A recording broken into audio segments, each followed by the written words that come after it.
এই যে সকাল সকাল চলে আসছে শিহাব। আজকে আমাদের উদ্দেশ্য হচ্ছে আমরা রিকাবি বাজার পাইকারি বাজারে যাব মাছ কিনতে। এটা মুন্সিগঞ্জের একটা ঐতিহ্যবাহী মাছের বাজার। তো আমাদের শিহাব আসছে একটা বাইক নিয়ে এবং আর একটা বাইক নিয়ে আসছে আমাদের মিনহাজ ভাই। তো আমরা রওনা হয়ে গেলাম সকাল সকাল। ওইখানে যেতে হলে যেটা মনে রাখতে হবে যে খুব ভোরে আপনাকে রওনা হতে হবে, কারণ হচ্ছে ওই বাজারটা শুরুই হয়ে হচ্ছে ফজরের কিছুক্ষণ পরপরই। তো আমরা যাচ্ছি। সকালের রাস্তাটা খুবই সুন্দর, এটা বলার কিছু নেই, কারণ সকালের আবহাওয়া এমনিতে অনেক সুন্দর থাকে। আমরা বাইকে করে যাচ্ছি মুন্সিগঞ্জের সেই চিরচেনা রাস্তাগুলো ধরে। আমাদের সবার পছন্দের শহর হচ্ছে মুন্সিগঞ্জ শহর। এটা হচ্ছে নয়াগাঁওয়ের রাস্তা, নদীর পাড়, ধলেশ্বরী নদীর তীর ধরে এই রাস্তাটা হয়েছে। তা আমরা যাওয়ার সময় অনেক ফান, অনেক হাসাহাসি করতে করতে গেলাম। তারপর রাস্তার মধ্যে একটা বিরতি দিলাম, চায়ের বিরতি। তো বেসিক্যালি যেটা হয় যে ওখানে যাওয়ার পর কিন্তু অনেক ধরনের মাছ আপনি আনতে পারবেন, কারণ ওখানে চয়েস করার মতো অনেক অপশন আছে। বিভিন্ন ধরনের মাছ ওঠে, সাগরের মাছ ওঠে, দেশি মাছ ওঠে, চাষের মাছ ওঠে। তো সব ধরনের মাছ ওখানে পাওয়া যায়। তো চা খাওয়ার পর চা বিরতির শেষে আমরা আবার রওনা হলাম। দেখতে পেয়েছেন কিছুক্ষণের জন্য এক ঝলক দেখা গেছে ধলেশ্বরী নদী। এটা হচ্ছে বাংলাদেশের একটা প্রধান নদী পথ যেখান দিয়ে দূর দূরান্তে যাওয়া হয়। এই তো আমরা চলে আসছি মাছের বাজার, রিকাবি বাজার, পাইকারি মাছের বাজার, বা অনেকে এটাকে বিক্রমপুরের মাছের বাজার হিসেবে চেনে। তো এখানে আসার পর যেটা হচ্ছে অনেক ধরনের মাছ দেখতে পেলাম। এটা হচ্ছে শিং মাছ। আসলে দেখে বোঝার উপায় নাই কোনটা চাষের, কোনটা পুকুরের। তো সবাই তো বলবে এটা চাষের মাছ, পুকুরের না।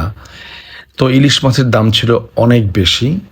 তো আমরা গিয়েছিলাম মূলত নদীর মাছ কেনার জন্য। তো খুব একটা পাওয়া যায় নাই। তো ইলিশ মাছ, চিংড়ি মাছ, পোয়া মাছ এসব ছাড়া আসলে তেমন কিছু ছিল না। তাছাড়া সাগরের মাছ কেনারও ইচ্ছে ছিল। যাই হোক, তারপরে পছন্দসই মাছ কিছু কিছু কেনা হয়েছে। আমরা প্রায় 1 ঘন্টার মতো থেকেছিলাম সেখানে, এবং 1 ঘন্টার মধ্যে বাজারটা অলমোস্ট 8টার মধ্যে শেষ হয়ে যাবে। যাই হোক, আমরা এখন মুন্সিগঞ্জের উদ্দেশ্যে রওনা দিব। তো মুন্সিগঞ্জ সদর থেকে আমাদের রিকাবি বাজার যেতে বাইকে করে সময় লেগেছে 10 থেকে 15 মিনিট, এবং জার্নিটা ছিল খুবই উপভোগ্য। তো এখন আমরা মুন্সিগঞ্জ সদরে গিয়ে আমাদের প্ল্যান হচ্ছে আমরা নাস্তা করব। তো নাস্তা আমরা সবসময় সকালবেলা যদি কখনো নাস্তা করি, তো মুন্সিগঞ্জে একটা ঐতিহ্যবাহী দোকান আনন্দ মিষ্টিমুখ, সেখানে আমরা সবসময় নাস্তা করি, কারণ এই দোকানের ভাজিটা হচ্ছে অসম্ভব মজা, এবং এখানকার মিষ্টি দই সবার প্রিয়, শুধু আমার একার না, মুন্সিগঞ্জবাসীর সবার প্রিয়। আমরা অর্ডার করেছিলাম পরোটা, ভাজি। গরম গরম পরোটা খেতে আসলে সকাল সকাল অনেক মজা লাগে। শিয়াব তো সেই খুশি পরোটার ভাজি পেয়ে গেল। শিয়াবের বাসা কিন্তু এই রেস্টুরেন্টের পিছনেই। তো শিয়াব মেলা খুশি। দেখেন খুশিতে শিয়াবের কান্না চলে আসতেছে। আর শিয়াবের কান্না থেকে মুন্নাও কান্না করতেছে। তো যাক, সকালটা আসলে খুব সুন্দরভাবে শুরু হলো।